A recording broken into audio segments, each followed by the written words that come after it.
स्वागत है दोस्तों। आप सुन रहे हैं कहानी वार्ता। मैं हूं आप सबका दोस्त विक्रम। आज हम इस कहानी के आखिरी भाग में जा रहे हैं। हालांकि ये कहानी अभी चलती रहेगी क्योंकि इसका दूसरा भाग भी है और उसका नाम है दूसरा चेहरा। देखते हैं कैसे लिखा है अनिल मोहन जी ने। अभी तक मुझे तो बिल्कुल भी आइडिया नहीं हो पाया है कि देवराज चौहान कौन होगा। इनमें से कोई भी नहीं हो सकता। मुझे नहीं लगता इनमें से कोई होगा। या तो नकाबपोश हो सकता है, क्योंकि वही एक आदमी है जिसके बारे में हम ज़्यादा नहीं जानते। खैर, चलिए आगे बढ़ते हैं। उससे पहले हमेशा की तरह जिन लोगों ने हमारे चैनल को सब्सक्राइब कर रखा है उनका बहुत बहुत धन्यवाद। जो लोग हमारे मेंबर्स बन चुके हैं उनका भी बहुत बहुत बहुत धन्यवाद। और जो लोग हमें सुनते हैं लेकिन उन्होंने हमें सब्सक्राइब नहीं किया है, उनसे रिक्वेस्ट है कि एक बार सब्सक्राइब करके तो देखो यारो। बहुत मज़ा आता है, अच्छा लगता है किसी आदमी की मेहनत को स्वीकारने में। और यदि आप सक्षम हैं और हमारा साथ दे सकते हैं तो चैनल का सहयोग करें, ताकि हम ऐसे ही फटाफट आपके लिए कहानियाँ लाते रहें। ये जो हमारी स्पीड अचानक से रुक गई है, इसे तेज करने में उसका मुख्य कारण यही है कि मुझे एक स्पेशली एक अलग रिसोर्स की हेल्प लेनी पड़ रही है, जो कि मैं फ्री में नहीं ले पाऊंगा। तो उम्मीद है आप लोग सहयोग करेंगे। चलिए आगे बढ़ते हैं। भाग 8, वार्ता। अजय और अंजना ने मध्यम वर्गीय होटल में कमरा किराए पर ले लिया। दोनों ने एक साथ दोपहर का खाना खाया और कॉफी पीते हुए अंजना ही बोली, आपकी माँ के बारे में सुनकर बहुत दुख हुआ। अजय जवाब में कहता, भी तो क्या, अब आप जिंदगी कैसे बिताएंगे? कुछ सोचा नहीं है? अजय ने अंजना के चेहरे पर निगाह मारी। दरअसल मुझे किसी सहारे की जरूरत थी, अंजना ने स्पष्ट स्वर में कहा। एक तो मैं अकेली हूँ, दूसरे मेरे पास डकैती की लाखों की दौलत है। ऐसे में मेरा जीना कठिन हो जाएगा। राजीव की तरह आप भी मुझे शरीफ इंसान लगे हैं। अजय ने बेहद ध्यान से अंजना की तरफ देखा। अंजना खूबसूरत थी, समझदार थी, दोनों अच्छी जिंदगी बिता सकते थे। तुम सहारे के तौर पर मुझसे शादी करना चाहती हो? अजय ने पूछा। अगर आपको ऐतराज ना हो तो, अंजना ने सिर झुकाए ही कहा। ठीक है, हम शादी करेंगे, अजय ने सिर हिलाकर दृढ़ता भरे शब्दों में कहा। लेकिन मेरी शर्त यह है कि हम अभी मंदिर में जाकर शादी करेंगे और रात होने से पहले ही स्टेशन के क्लॉक रूम में पड़ी सारी दौलत लेकर इस शहर को हमेशा हमेशा के लिए छोड़ देंगे। इतनी जल्दी क्यों? अंजना के होंठों से निकला। इस पैसे के पीछे लोग पड़े हैं, सब खतरनाक बदमाश हैं, रिवॉल्वर तक रखते हैं। हम शरीफ लोग हैं, अगर उन्होंने हमें घेर लिया तो वो सब कुछ हमसे छीन लेंगे। हम उनका मुकाबला नहीं कर सकेंगे, और मैं हाथ आई दौलत को छोड़ना नहीं चाहता। मुझे कोई एतराज नहीं है। अगला दृश्य। अजय और अंजना ने मंदिर में शादी की। बैग में मौजूद पैसों से अंजना ने सुहाग का लाल सुर्ख जोड़ा खरीदकर पहन लिया था। अजय के जिस्म पर भी सिल्क के नए चमकते कपड़े मौजूद थे। जब दोनों शादी से फारिग होकर स्टेशन पहुंचे तो शाम के 6 बज रहे थे। रसीद देकर उन्होंने स्टेशन के क्लॉक रूम से 4 बड़े सूटकेस निकाले और विशालगढ़ जाने वाली तैयार खड़ी ट्रेन में सवार हो गए। कुछ ही देर में ट्रेन चल पड़ी। दोनों बहुत खुश थे। नई नई शादी और लाखों की दौलत उनके दिल बराबर धड़काए दे रही थी, आने वाले खतरों से बेखबर। काश उन्हें मालूम होता कि विशालगढ़ में खेली जाने वाली खून की होली बेसब्री से उनका इंतजार कर रही है, जो उनके सारे सपनों को बिखेर कर रख देगी। विशालगढ़ में होने वाले कई भयानक हादसे उनका इंतजार कर रहे थे। अगला दृश्य। अगले दिन खचाखच भरी अदालत में जज भानु प्रताप सिंह ने केस का फैसला सुनाते हुए सुरेश दिवाकर, सूरज हेगड़े और अरुण खेड़ा को कठोर आजीवन कारावास की सजा दे दी। सरकारी वकील बनवारी लाल का ढीले ढंग से बहस करने के कारण ही उन्हें उम्र कैद की सजा हुई थी। अगर वो अपने सही ढंग से बहस करता तो तीनों को फांसी लगने से कोई नहीं रोक सकता था। कृष्णलाल हेगड़े को भानु प्रताप का फैसला पसंद आया था। सोहनलाल खेड़ा सिर्फ गहरी सांस ही लेकर रह गया। वो कर भी क्या सकता था, जबकि ऐन कोने में खड़े चंद्र प्रकाश दिवाकर के होंठों पर जहरीली मुस्कान रेंग रही थी। अगला दृश्य। जेल के कैदियों को अदालत में जाने वापस लाने का काम करने वाली छोटी सी लॉरी अदालत से जेल की तरफ जा रही थी। दोपहर के 2 बज रहे थे। सूरज सिर पर चढ़ा चमक रहा था। हवा बिल्कुल न होने के कारण बदन में आए पसीने से बदबू उठती से महसूस हो रही थी। ऐसे मौसम में लॉरी के भीतर का हाल तो और भी बुरा था। हेगड़े ने सिर उठाकर खा जाने वाली निगाहों से दिवाकर को देखा। अब बोल, बचा लिया तेरे बाप ने हमें। हेगड़े गुर्राया। साला बहुत बनता था, अपने शाही खानदान के गुण गाता था कि मेरे बाप की पहुंच प्रधानमंत्री तक है। नहीं बचा सका ना तेरा बाप हमको, मर गए ना हम। और ये सब तेरे कारण हुआ है। तेरे को नशे की ज्यादा जरूरत पड़ गई थी। रिमांड के दौरान तेरे को कहते रहे, इंस्पेक्टर की चाल में मत आ, नशा मत कर, अपराध कबूल मत कर, बयान नहीं देना है, हमें कुछ नहीं होगा, तेरा बाप हमें बचा लेगा। अब बता, कहाँ है तेरा शाही बाप। दिवाकर दांत पीस कर रह गया। वो तेरा शाही बाप कहाँ है? मुझे तो कोर्ट में भी नजर नहीं आया, जिसकी पहुंच तू प्रधानमंत्री तक कह रहा था। खेड़ा पुनः खतरनाक लहजे में बोला। जिस पर तुझे अपने से भी ज्यादा भरोसा है, इतना कि तूने अपना जुर्म कबूल करके अपने साथ साथ हमारी गर्दन भी कानून के हाथ में दे दी। अब कहाँ से करेगा नशा? कौन देगा जेल में नशा हमारे को? इंस्पेक्टर सूरज भान? भूल जाओ उसे। उसका काम हमें सजा दिलवाना ही था। नशे के लालच में हम उसके पास फंसे रहे, हमें सजा हुई और वो गायब। किस्सा ही खत्म नशों का। अब कह अपने शाही बाप को कि हमें जेल में नशा पहुंचाया जाया करे। साले ने अपने साथ साथ हमें भी फंसवा दिया। बकवास मत करो कुत्तो।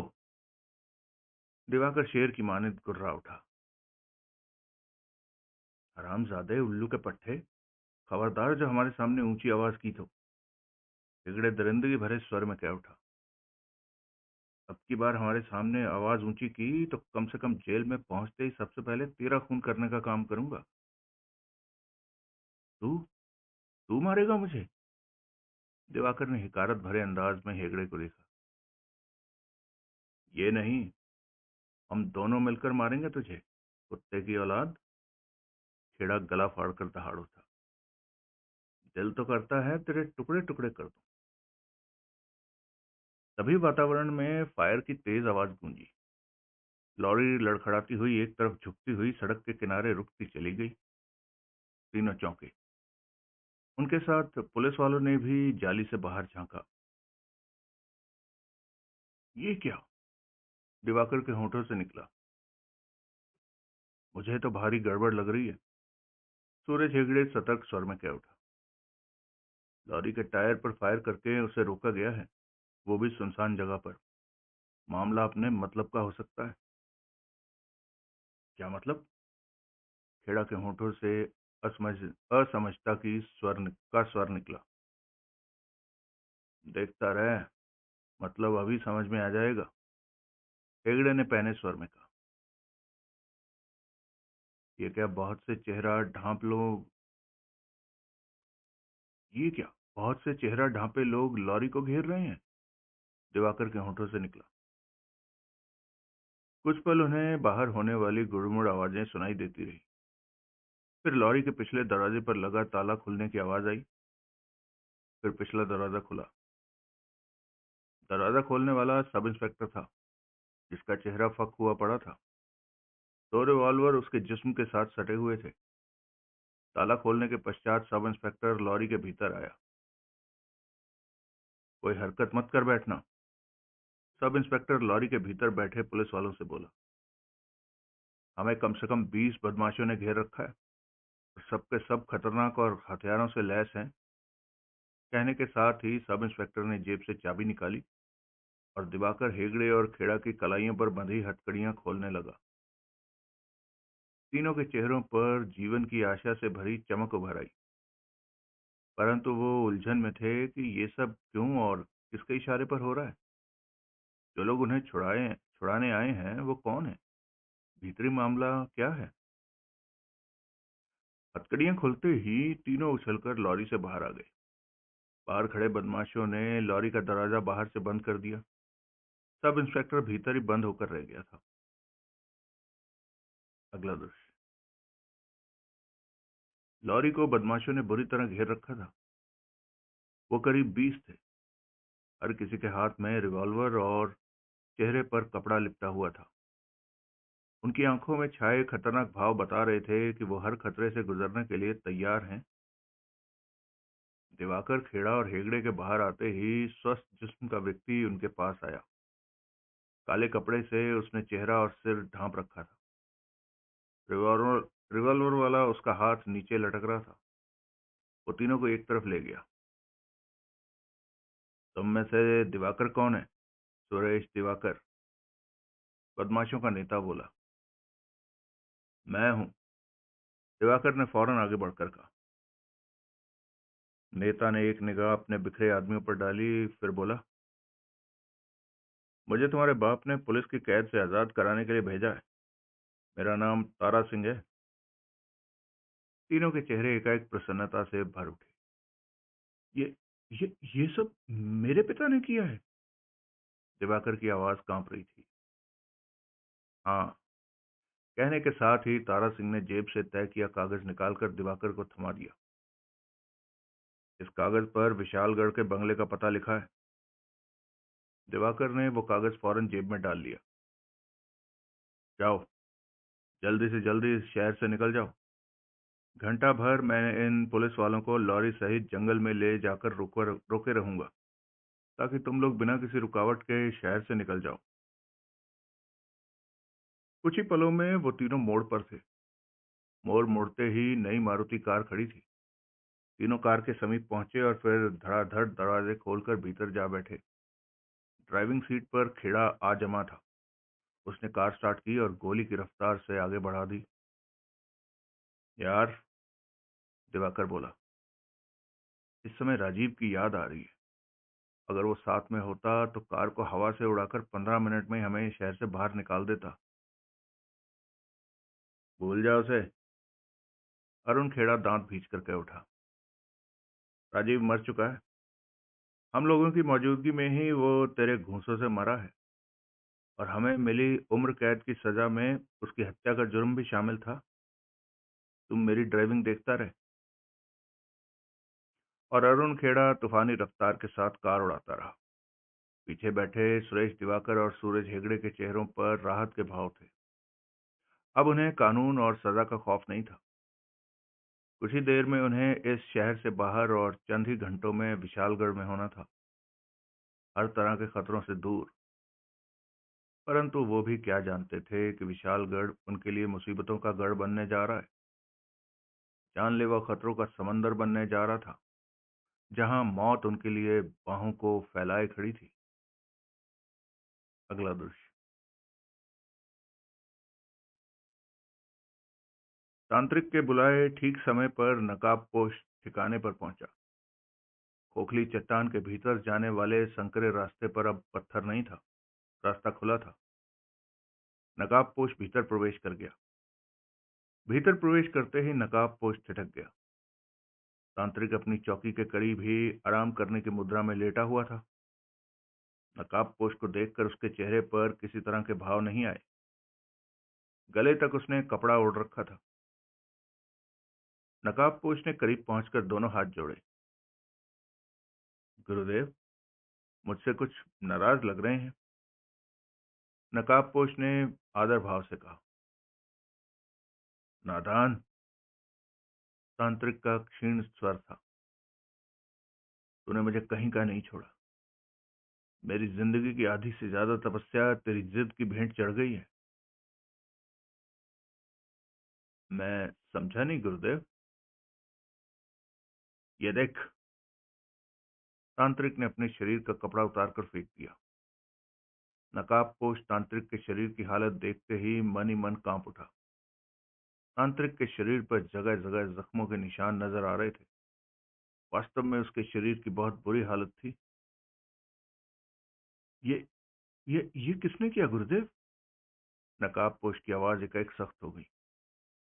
मुझे बताइए गुरुदेव, मैं उसे जिंदा नहीं छोड़ूंगा जिसने मेरे गुरु की तरफ आंख उठाई। बेवकूफ, तांत्रिक की आवाज में कमजोरी थी। किसी इंसान में इतनी हिम्मत कहाँ जो मुझे हाथ लगा सके। ये तो भैरवनाथ ने मुझे सजा दी है। क्यों गुरुदेव?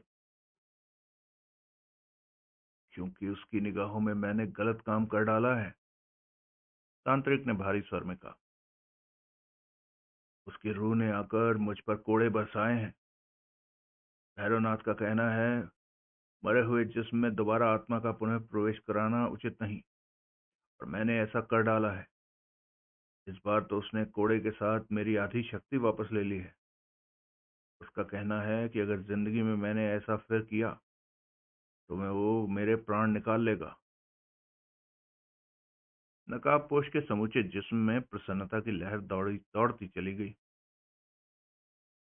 मुझे वास्तव में दुख है गुरुदेव कि मेरी जिद के कारण आपको कष्ट उठाना पड़ा। आपका मतलब है कि राजीव मल्होत्रा के जिस्म में आपने उसकी आत्मा का प्रवेश करा दिया है? हाँ नादान, सब काम पूरा करा दिया है हमने। गुरुदेव, राजीव को पहले की जिंदगी याद है? बेवकूफ, जब वही शरीर वही आत्मा है तो पहले की जिंदगी याद क्यों नहीं होगी? वो वैसा ही है जैसा पहले था। कई बार मुझसे लड़ चुका है। जिद करता है यहाँ से जाने की। कहीं जाने को वो बहुत बेचैन लग रहा है, लेकिन उसके गिर्द दायरा खींचकर मैंने उसे बांध रखा है। मेरी इच्छा के विपरीत वो उस दायरे से बाहर नहीं निकल सकता।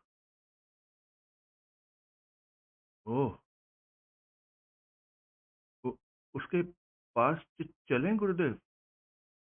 नकाबपोश का स्वर कांप रहा था। हाँ हाँ चल, कहने के साथ ही तांत्रिक ने शराब की दूसरी बोतल खोल ली। अगला दृश्य। खोखली चट्टान के पीछे वाले कमरे में 8 फीट के गोल दायरे में राजीव मल्होत्रा बेचैनी से घूम रहा था। जब भी वो उस दायरे को पार करने की चेष्टा करता, दायरे की लकीर से भयानक आग भड़क उठती, जिसके कारण मजबूरन उसे पीछे हटना पड़ता। राजीव बहुत व्याकुल था। उसे ऐसा लग रहा था जैसे गहरी नींद से उठा हो, परंतु वो जानता था कि दिवाकर ने घूंसे मारकर उसकी जान निकाल दी थी। अंजना के साथ शादी करने के सुनहरी सपने को उसके ही दोस्त ने मिट्टी में मिला दिया था। बैंक डकैती की दौलत अंजना के पास रख छोड़ी थी उसने। राजीव बेचैन व्याकुल इसलिए था कि वो अंजना की सलामती और डकैती के पैसे की सलामती की तसल्ली करना चाहता था। उसके बाद वो अपने हरामी कमीने दोस्तों को उसकी जान लेने की सजा देना चाहता था। उसके ना पहुंचने पर अंजना पर क्या बीती होगी? उसकी मौत के बारे में सुनकर अंजना का क्या हाल हुआ होगा? तभी उसे कदमों की आहट सुनाई दी। राजीव ने ठिठक कर गर्दन घुमाई तो तांत्रिक के साथ एक नकाबपोश को वहां प्रवेश करते देखा। गुरुदेव, ये तो ये तो वैसा ही है। नकाबपोश के होंठों से थरथराता स्वर निकला। नादान। तांत्रिक नकाबपोश को देखकर गुर्राया। फिर बोतल का तगड़ा घूंट भरते हुए कहा, हमने कब कहा था कि ये वैसा नहीं है। मरा हुआ इंसान जिंदा होकर पहले जैसा ही होता है। तुम्हें अपनी जिंदगी के बारे में सब कुछ याद है? नकाबपोश ने राजीव से पूछा। नकाबपोश को घूरते हुए राजीव ने सिर हिला दिया। Very good. तुम्हें फिर से जिंदा देखकर मुझे लग रहा है जैसे मैं संसार का सबसे बड़ा आश्चर्य देख रहा हूँ। राजीव ने गहरी निगाहों से नकाबपोश को देखा। तुम कौन हो? इस बात को छोड़ो राजीव कि कौन हूं मैं। तुम सिर्फ इतना ध्यान रखो कि मैंने बहुत ही कठिनाइयों के साथ अपने गुरुदेव को इस बात के लिए तैयार किया कि ये तुम में पुनः जान डालें, तुम्हारी आत्मा को वापस तुम्हारे शरीर में प्रवेश कराएं। मेरे और मेरे गुरु के लिए ये बहुत ही खतरे का काम था, परंतु हमने किया। इसी कारण तुम्हें पुनः जिंदगी मिली है। राजीव नकाबपोश को घूरता रहा। मैंने जो कुछ भी तुम्हारे लिए किया उसके लिए तुम्हें तमाम उम्र मेरा एहसानमंद होना चाहिए। सारा जन्म तुम्हें मेरा सेवक बनकर रहना चाहिए। नकाबपोश गंभीर लहजे में कह रहा था। लेकिन मैं तुमसे ऐसा कुछ नहीं मांगता। तुम आजाद हो, हमेशा के लिए। मुझे तुमसे कुछ नहीं चाहिए सिवाय तुम्हारे 6 महीनों के। आज से 6 महीने तक तुम मेरा कहना मानोगे, जो मैं कहूंगा वही करोगे। यूं समझ लो कि इन्हीं 6 महीनों के दरमियान मैंने तुमसे जो काम लेना है, सिर्फ उसके लिए ही मैंने तुम्हें तुम्हारे मुर्दा जिस्म में जान डलवाई है। नकाबपोश चंद पल खामोश रहकर पुनः कहने लगा। मैं तुम्हें कम शब्दों में सब कुछ बताता हूँ। जब तुमने अपने दोस्तों के साथ मिलकर बैंक डकैती डाली, उससे 2 महीने पहले से ही मैं तुम पर निगाह रख रहा था। जब तुम अंजना नाम की लड़की से मिलते थे, उससे शादी करने की सोच रहे थे और सुबह से शाम तक नौकरी ढूंढते रहते थे,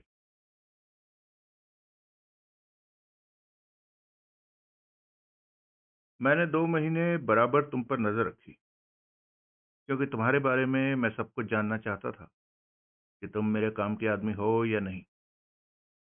2 महीने में मुझे तुम पर पूरा विश्वास हो गया कि तुम मेरे काम के आदमी साबित हो सकते हो। तब मैं तुमसे बात करने ही वाला था कि तभी तुमने अपने दोस्तों के साथ मिलकर बैंक डकैती कर डाली और डकैती की रात ही मर गए। तब मैंने गुरुदेव से आकर बात की कि तुम्हें फिर से जिंदा करना बहुत जरूरी है। किसी तरह मैंने गुरुदेव से वायदा लिया और तुम्हें शमशान से उठाकर यहाँ ले आया। तब तुम चिता पर जलने के लिए पड़े थे। मैंने तुम्हारा मुर्दा जिस्म को 20,000 रुपए में शमशान के बूढ़े से खरीदा। जरूरत पड़ने पर मैं तुम्हारे मुर्दा जिस्म के उसे 5 लाख भी दे सकता था। राजीव हैरानी से नकाबपोश की बातें सुन रहा था। लेकिन तुम्हें मुझसे काम क्या है? क्षण भर सोचकर नकाबपोश पुनः बोला। विशालगढ़ में एक अरबोंपति व्यक्ति है, रंजीत श्रीवास्तव। विशालगढ़ की सबसे बड़ी हस्ती है। तुम उस अरबपति व्यक्ति के हम शक्ल हम उम्र हो। क्या? हैरानी से राजीव का मुंह खुला का खुला रह गया। हाँ, बस यही कारण है तुम्हें दोबारा जिंदा कराने का। नकाबपोश स्थिर लहजे में कहे जा रहा था। रंजीत श्रीवास्तव की अरबों की दौलत पर मेरी नजर है। उसकी सारी दौलत हथिया लेना चाहता हूं मैं। अब उसके हमशक्ल के रूप में तुम मेरे सामने हो तो ये काम कतई नामुमकिन नहीं है।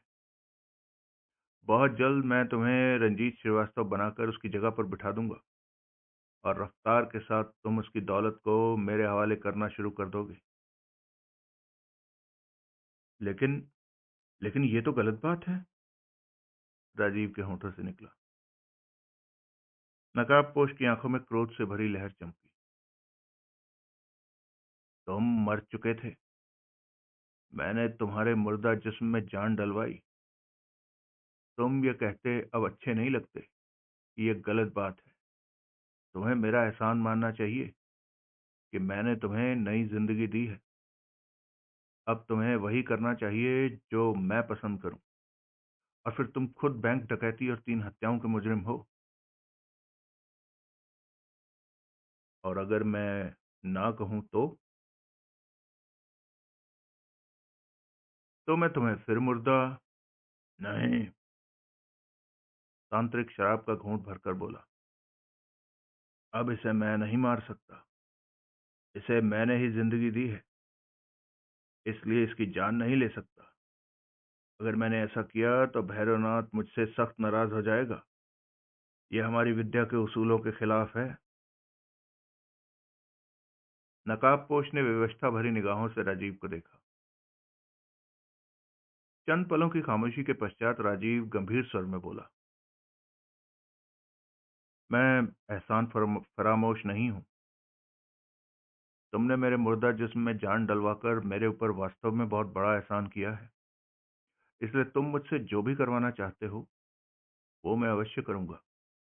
तुम्हें निराशा नहीं होगी। नकाबपोश की आंखें खुशी से चमक उठी। लेकिन तुम्हारा काम मैं कुछ समय बाद करूंगा।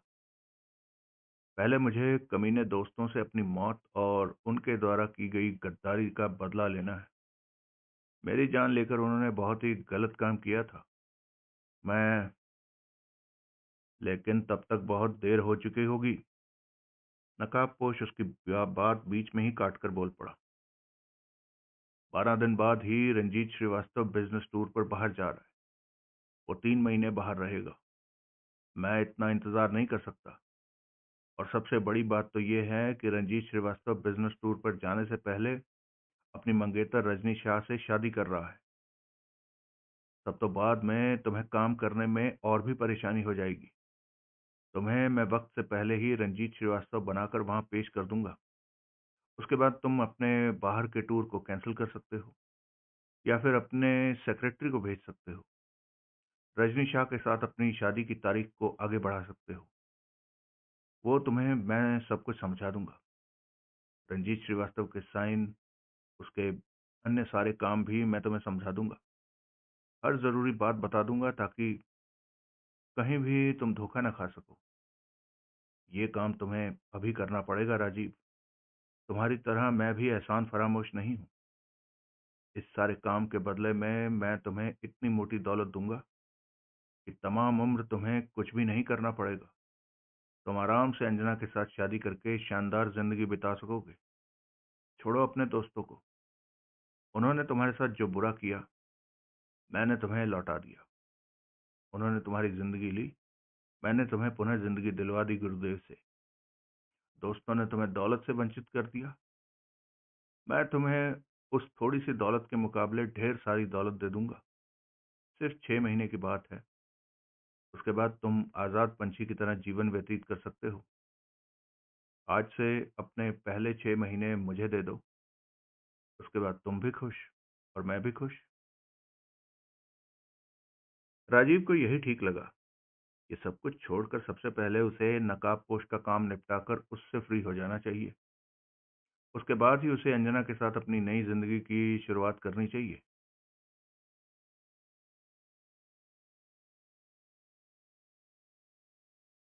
चंद पलों तक सोचने के पश्चात राजीव ने सिर हिलाया। ठीक है, मुझे तुम्हारी बात मंजूर है। तुम्हारा काम पहले, बाकी के काम बाद में। Good, very good. बहुत समझदार हो, नकाबपोश ने प्रसन्नता भरे लहजे में कहा। लेकिन तुम मुझे रंजीत श्रीवास्तव की जगह पर पहुंचाओगे कैसे? एकाएक राजीव ने कहा। वो कोई मामूली हस्ती तो है नहीं, अरबोंपति हस्ती है। उस तक पहुंचना भी हर किसी के लिए संभव नहीं होगा। मैं उसकी जगह कैसे ले सकूंगा? तुम उसकी चिंता मत करो, ये मेरा काम है, नकाबपोश ने गहरी मुस्कान के साथ कहा। पहले ही तुम्हें शक्ल से ही नहीं, अक्ल से भी रंजीत श्रीवास्तव बना दूंगा। मैंने सब इंतजाम कर रखा है, तुम्हें हर बात समझाने का।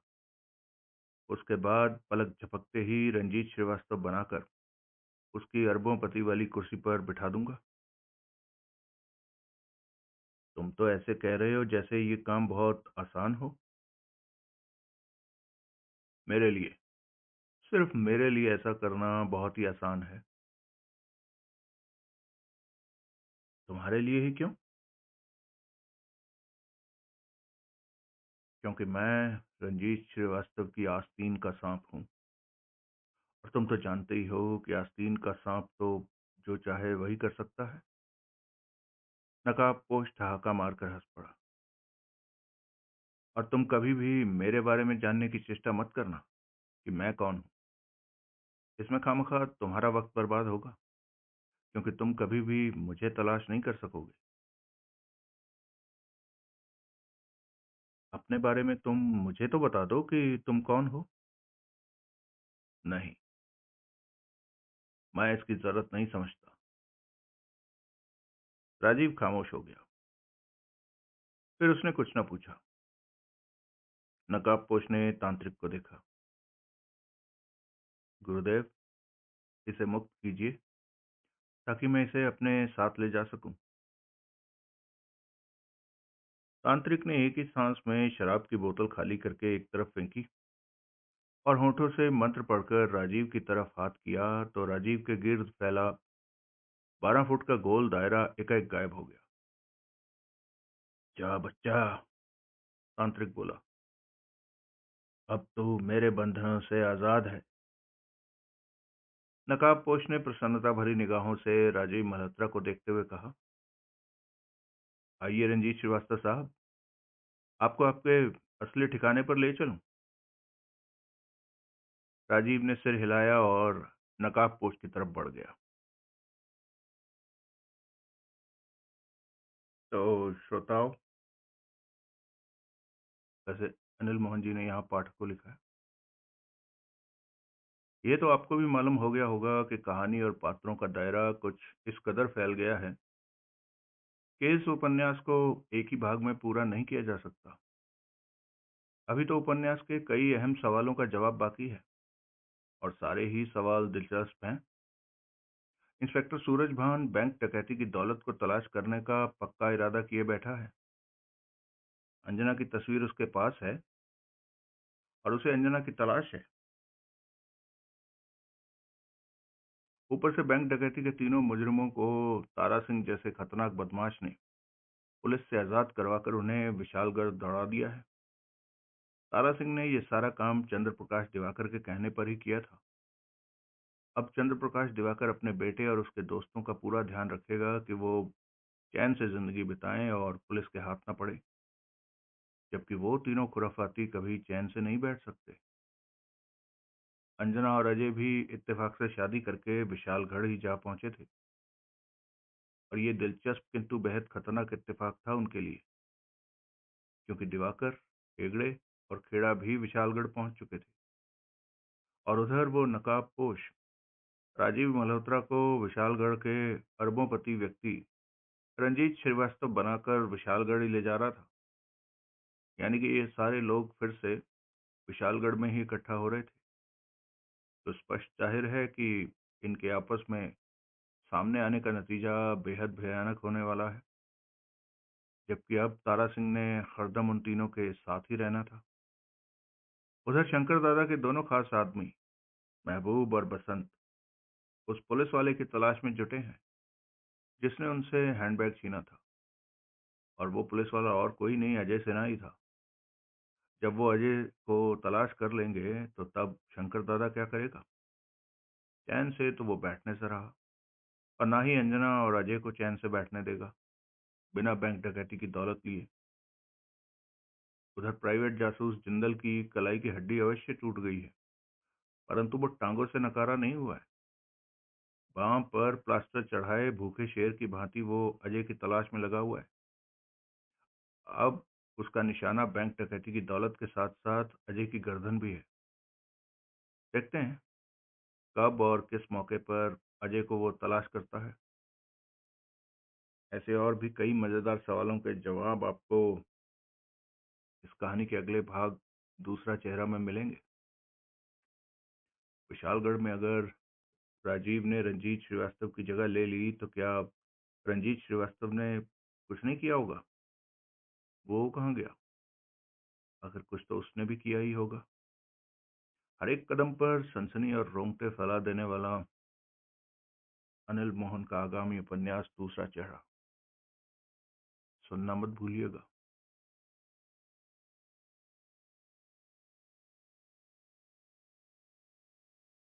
दोस्तों, इस एपिसोड की लंबाई बराबर करने के लिए हम इसी कहानी में दूसरी कहानी शुरू कर रहे हैं और इस कहानी को हम वारदात के नाम से ही आगे चलाएंगे। ये मैंने अभी अभी फैसला किया है, तो चलिए शुरू करते हैं। दिवाकर, खेड़ा ने नशे से भरे सिगरेट का तगड़ा कश लेकर ठहाका मारकर हंसते हुए कहा, वैसे एक बात तो माननी पड़ेगी कि तुम हो वास्तव में शाही खानदान के। तेरा बाप तो कुछ ज्यादा ही शाही है। किस सफाई से उसने हमें पुलिस वैन से फरार करवा दिया। खेड़ा सही कह रहा है। सूरज हेगड़े की उंगलियों में भी नशे की सिगरेट फंसी हुई थी। अगर तेरा बाप हमें पुलिस के फंदे से ना बचाता तो अब जेल की चक्की पीस रहे होते, नशे से भरे एक एक कश के लिए तड़प रहे होते और उम्र कैद की सजा पूरी होने से पहले ही जेल में दम तोड़ देते। वास्तव में बुरे बचे। खेड़ा ने पुनः कश लिया। दिवाकर के बाप की मेहरबानी है कि इस समय हम आजाद हैं, शान से बैठे हैं, वरना। खेड़ा का शरीर कांप कर रह गया। दिवाकर सिगरेट का कश लेकर ठठाकर हंस पड़ा। उसकी आंखें नशे के कारण काफी अधिक लाल हो रही थी। वो बहुत ही ज्यादा खुश नजर आ रहा था। मैंने तो पहले ही कहा था, मेरा बाप मुझे बहुत चाहता है। दिवाकर ने जोरों से सिर हिलाकर कहा, वो किसी भी कीमत पर मुझे सजा नहीं होने देगा, जबकि तुम लोग मेरी बात का विश्वास नहीं करते थे।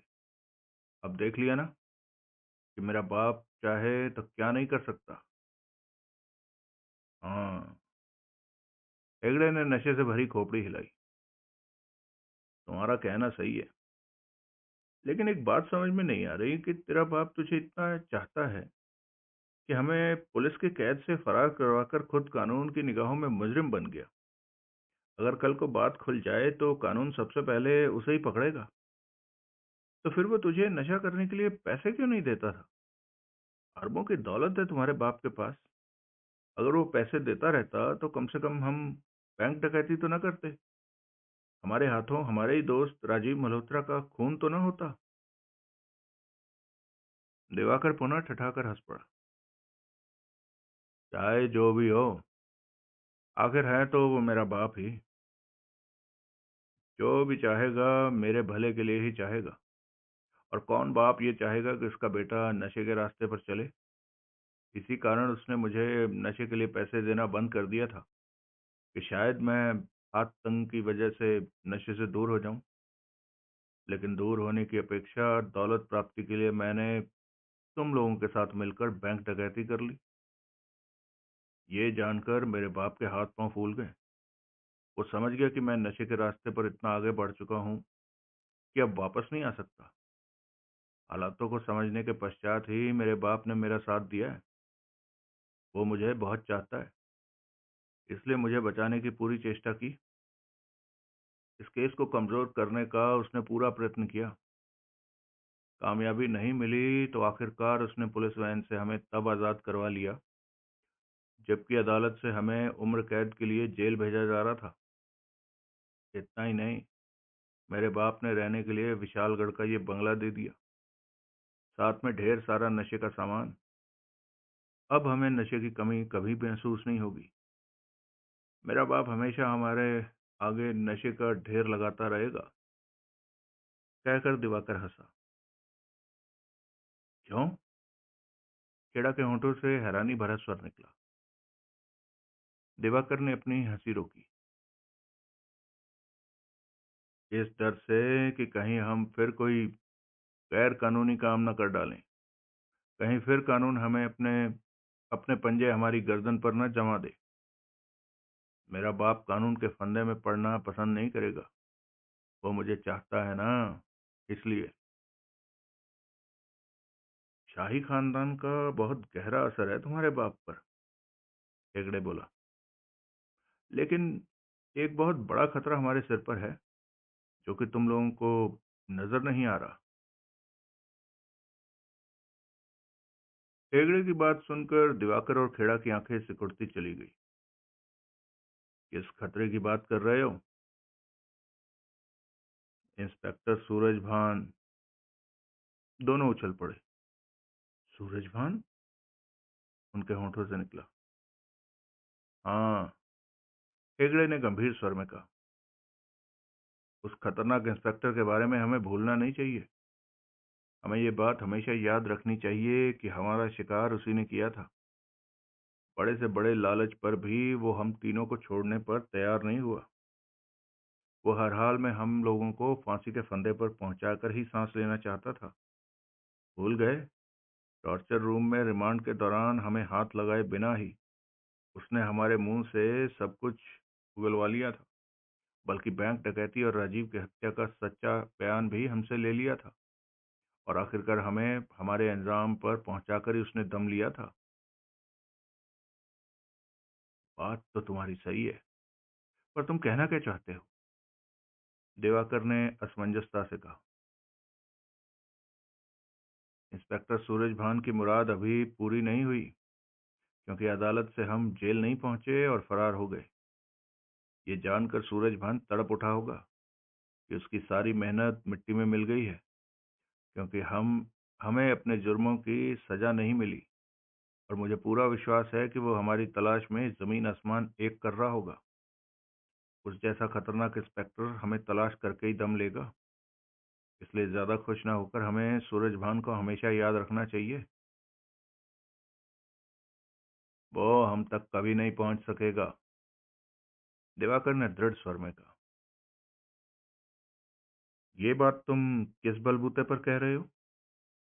खेड़ा के होंठों से शब्द निकले। सूरजभान को सपना नहीं आने वाला कि हम यहाँ छिपे बैठे हैं। कहाँ दिल्ली और कहाँ विशालगढ़।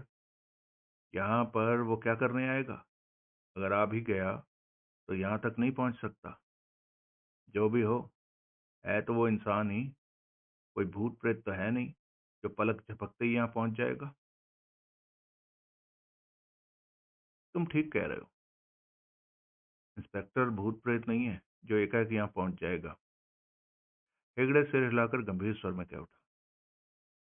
जब तक हम इस बंगले में बंद हैं, तब तक तो वो हमें नहीं ढूंढ सकता। लेकिन सवाल तो ये पैदा होता है कि आखिर कब तक हम इस बंगले में बंद रहेंगे? कभी तो बाहर निकलेंगे। कभी तो सूरजभान या फिर कानून के फंदे में फंसेंगे। अभी कितनी लंबी जिंदगी पड़ी है हमारी। बंगले में बंद होकर हमें नशे ही नहीं करने, अभी जिंदगी में बहुत कुछ करना है। फिर हम कब तक छिपे रह सकते हैं? हेगड़े के शब्दों पर दोनों एक दूसरे को देखने लगे। इन सब बातों के साथ साथ ही वो तीनों नशे से भरी सिगरेटों के कश पे कश लेते जा रहे थे। देखा जाएगा, दिवाकर ने कुछ देर बाद सिर हिलाकर कहा। क्या देखा जाएगा? खेड़ा की निगाहें दिवाकर पर जा टिकी। सूरजभान के बारे में कि बात सूरजभान की नहीं, कानून की भी है। आखिर हम कब तक कानून के पंजों से दूर रह सकेंगे? जब तक हम सावधानी बरतते रहेंगे। यही बात तो हेगड़े कह रहा है कि सावधानी बरतने की भी हद होती है। अरुण खेड़ा ने अपने शब्दों पर जोर देकर कहा। मैं हेगड़े की बात से बिल्कुल सहमत हूँ। एक ना एक दिन तो हम फिर कानून के फंदे में फंस कर ही रहेंगे। कानून के नाम पर पुलिस एक ऐसा संगठन है जिससे टक्कर नहीं ली जा सकती। संगठन की जड़ें देश के कोने कोने में फैली हैं। हम जहां भी जाएंगे वहां पुलिस होगी। पुलिस ने हमारी फरारी की सूचना देश की हर अहम जगह पर दे दी होगी, साथ में हमारी तस्वीरें भी। ऐसे में हम कब तक सुरक्षित रह सकते हैं? फिर तो एक ही रास्ता है, दिवाकर ने कहा, एक कड़वे स्वर में कहा। क्या? हम लोग खुद को पुलिस के हवाले कर देते हैं और फिर जब उम्र कैद की सजा काट कर आएंगे तो तब हमें किसी को भी डर नहीं होगा, क्योंकि हम तो अपने जुर्म की सजा काट ही चुके हैं। क्या वाहियात बात कर रहे हो? खेड़ा ने मुंह बनाकर कहा। तुम दोनों जो मुद्दा उठा रहे हो उसका मतलब तो यही निकलता है, दिवाकर ने भी तीखे स्वर में कहा। सही बात तो यह है कि तुम दोनों अभी तक बौखलाए हुए हो, ठीक ढंग से सोच नहीं पा रहे। देश में हजारों ऐसे अपराधी हैं जो कि फरार हैं और चैन से अपनी जिंदगी बिता रहे हैं। पुलिस को इनकी तलाश है, परंतु उन्हें किसी भी हाल में तलाश नहीं कर सकती, क्योंकि वो खुद को बदले बैठे हैं। हम भी तो ये सब कर सकते हैं। नई जगह पर अपना नाम बदलकर शराफत से कोई काम शुरू कर लेंगे। कोई मूछ रख लेगा तो कोई दाढ़ी। उम्र बढ़ने के साथ साथ हमारे शरीरों और चेहरों में बदलाव आ जाएगा। इसके बाद कौन पहचानेगा हमें? हेगड़े और खेड़ा को दिवाकर की बात जची। वास्तव में तुमने ठीक कहा है, ऐसा ही होगा। हमें पुलिस कभी भी पकड़ नहीं सकेगी। फिर भी हमें इंस्पेक्टर सूरजभान जैसे खतरनाक सांप के प्रति सावधान रहना चाहिए, हेगड़े फिर बोला। जितना रह सकते हैं उतना तो रहेंगे ही। दिवाकर ने भी विचारपूर्ण ढंग से गर्दन हिलाई। तेरा बाप कब आएगा यहाँ पर? मालूम नहीं। उसके यहाँ आने की जरूरत भी क्या है? वो यहाँ ना ही आए तो ठीक रहेगा। दुनिया की निगाहों में उसका हमारे साथ कोई रिश्ता ना रहना ही बेहतर होगा। इसी में हम सबका भला है। क्या मालूम सूरजभान को शक हो कि हमें चंद्र प्रकाश दिवाकर यानी कि मेरे बाप ने ही आज़ाद करवाया है। वो मेरे बाप पर निगाह रख रहा हो ताकि उसे सीढ़ी बनाकर वो हम तक पहुंच सके। तुम बिल्कुल ठीक कह रहे हो, हेगड़े ने व्याकुल भाव में सिर हिलाया। दिवाकर, खेड़ा ने उकताए अंदाज में कहा, हमें यहाँ पहुंचे 6 घंटे हो चुके हैं और अन्न का एक दाना भी हमारे पेट में नहीं गया। नौकर को बुलाकर खाने का इंतजाम करो। खाना तो दोनों नौकरों ने कब का बना दिया होगा, मैंने कह रखा है उन्हें।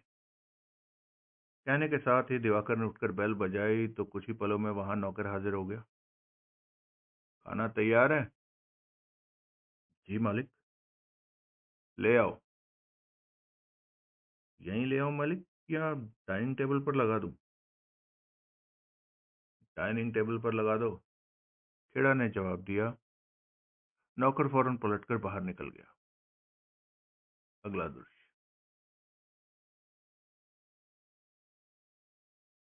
कमिश्नर राममूर्ति ने चंद्र प्रकाश दिवाकर को अपने ऑफिस में प्रवेश करते देखा तो तुरंत उसके होठों पर मुस्कान बिखरती चली गई। खड़े होकर उसने हाथ मिलाया। आइए दिवाकर साहब, बैठिए बैठिए। दिवाकर कुर्सी पर बैठा और सिगरेट सुलगा ली। उसके चेहरे पर गंभीरता और कठोरता बिखरी पड़ी थी। कमिश्नर राममूर्ति ने पुनः अपनी कुर्सी संभाल ली थी। मेरे लायक कोई सेवा हो तो कहिए दिवाकर साहब। राममूर्ति मुस्कुरा रहा था। दिवाकर ने एक साथ 2-3 कश लेने के पश्चात कहा, कमिश्नर, तुम मेरी आशा पर खरे नहीं उतर सके, अपने एक अदने से इंस्पेक्टर से अपनी बात नहीं मनवा सके, जिसने कि मेरे बेटे के हाथ में हथकड़ी डालकर उसे कटघरे में ले जाकर खड़ा कर दिया था। दिवाकर, कमिश्नर राममूर्ति ने शांत लहजे में कहा, तुम्हारे सामने ही तो की थी बात। इंस्पेक्टर सूरज भान को मैंने कितना समझाया, धमकी भी दी थी। वो ना माने तो मैं क्या कर सकता हूँ? यानी कि तुम्हारे नीचे काम करने वाले अब तुम्हारी बात भी नहीं मानते कमिश्नर? मानते क्यों नहीं, लेकिन हम जो बात इंस्पेक्टर सूरज भान से मनवा रहे थे वो गैर कानूनी थी। इसी कारण तो उसने मेरी बात मानने से इनकार कर दिया। कमिश्नर राममूर्ति ने अपने शब्दों पर जोर देकर कहा, वैसे सूरज भान के बदले कोई और इंस्पेक्टर होता तो मेरी बात को मना नहीं करता। इंस्पेक्टर सूरज भान अपने फर्ज की राह पर बहुत पक्का इंसान है, कोई भी उसे उसके इरादे से हिला नहीं सकता। ऐसी तो कोशिशें पहले भी कई लोग कई बार कर चुके हैं, लेकिन किसी को भी कामयाबी नहीं मिली। जाने किस पत्थर का बना हुआ है इंस्पेक्टर सूरज भान? चंद्र प्रकाश दिवाकर ने सिगरेट का कश लिया और गंभीर स्वर में बोला, कमिश्नर, इंस्पेक्टर सूरज भान को मैं इस शहर में नहीं देखना चाहता। क्या मतलब? कमिश्नर राममूर्ति ने चौंक कर दिवाकर को देखा। सूरज भान की ट्रांसफर कर दो। अगर तुम नहीं कर सकते तो बता दो, मैं ऊपर से ऑर्डर भिजवा देता हूँ।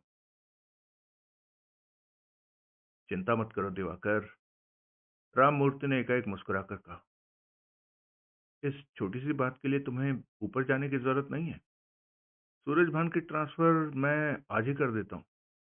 बोलो, कौन से शहर में करूँ?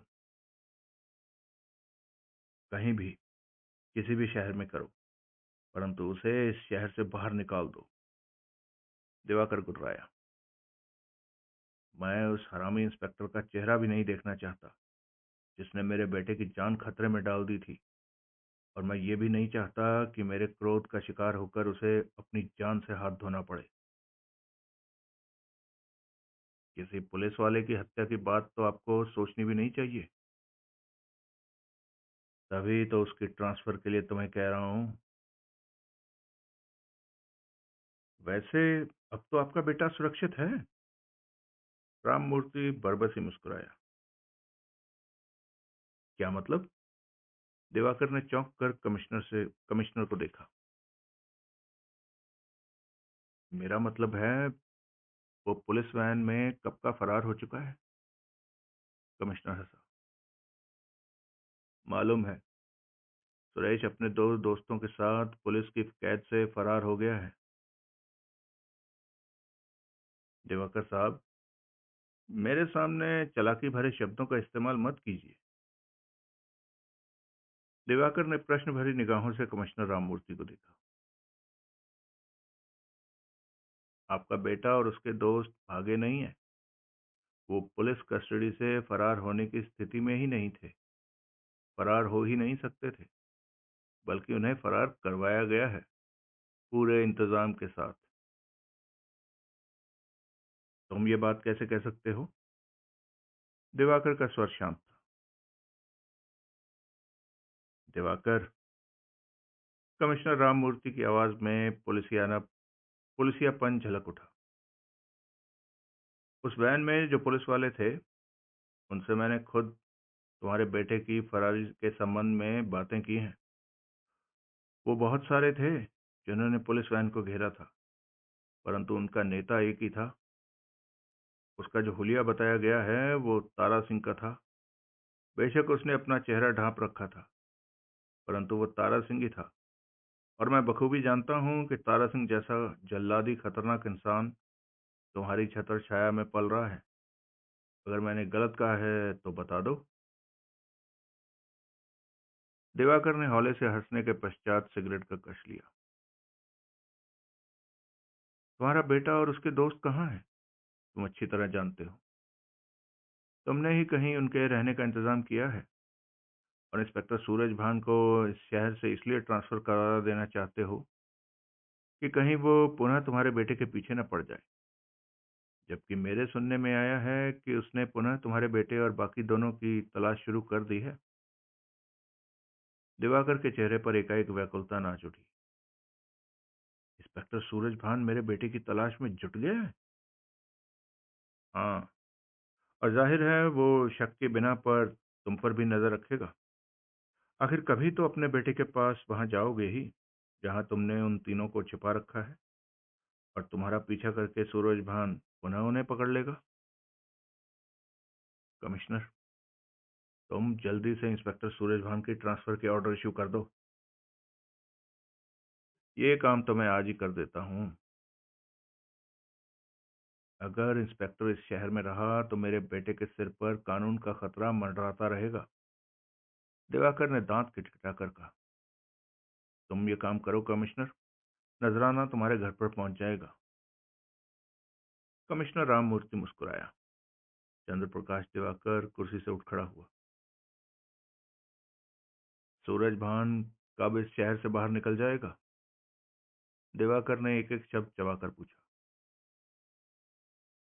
ज्यादा से ज्यादा कल तक। चंद्र प्रकाश दिवाकर ने सिर हिलाया और पलटकर बाहर निकलता चला गया। अगला दृश्य। कमिश्नर राममूर्ति के ऑफिस से तूफानी रफ्तार से बाहर निकलते ही चंद्र प्रकाश दिवाकर किसी से टकराया।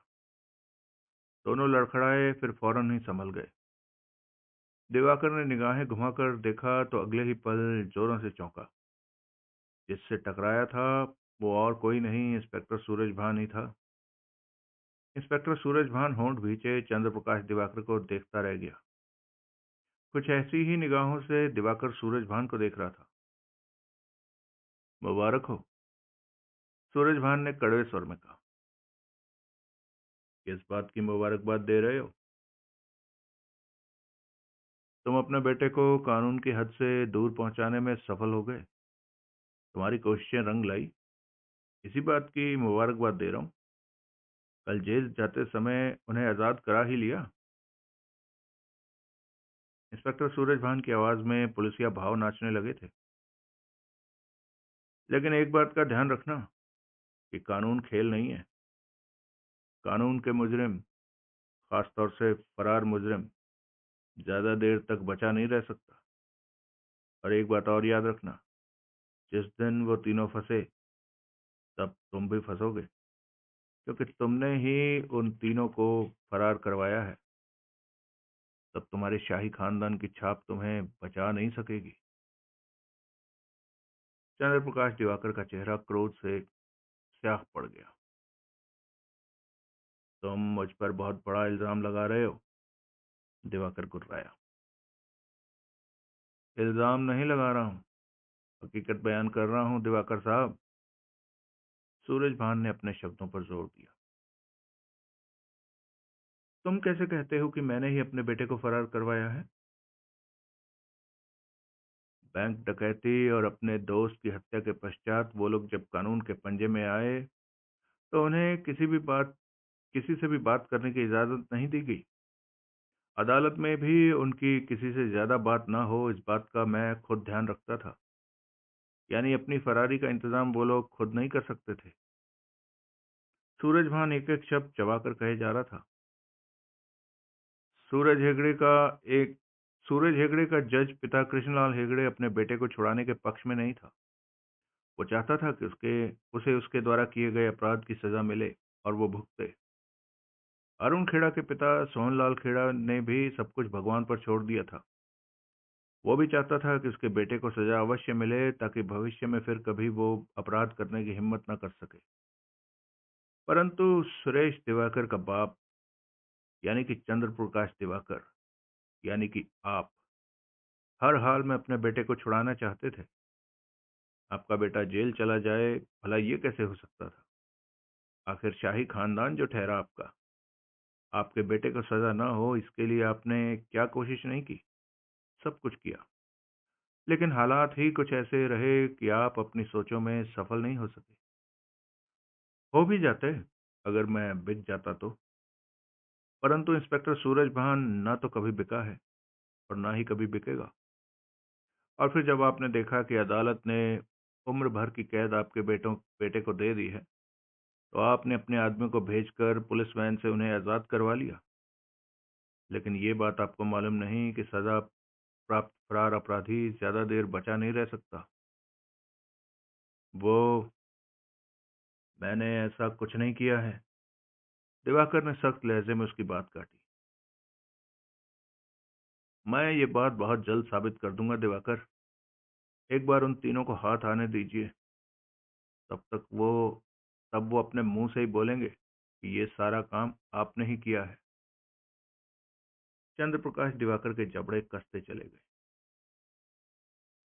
आज से मैंने उन तीनों की तलाश शुरू कर दी है और मेरा रिकॉर्ड रहा है कि काम को मैं जल्दी ही समाप्त करता हूं, और मुझे आशा है कि उन तीनों की तलाश भी जल्दी ही हो जाएगी।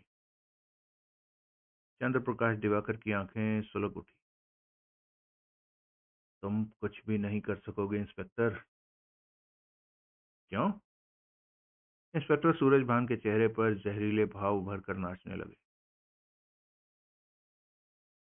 क्योंकि तुम्हारा ट्रांसफर ऑर्डर जारी होने जा रहा है।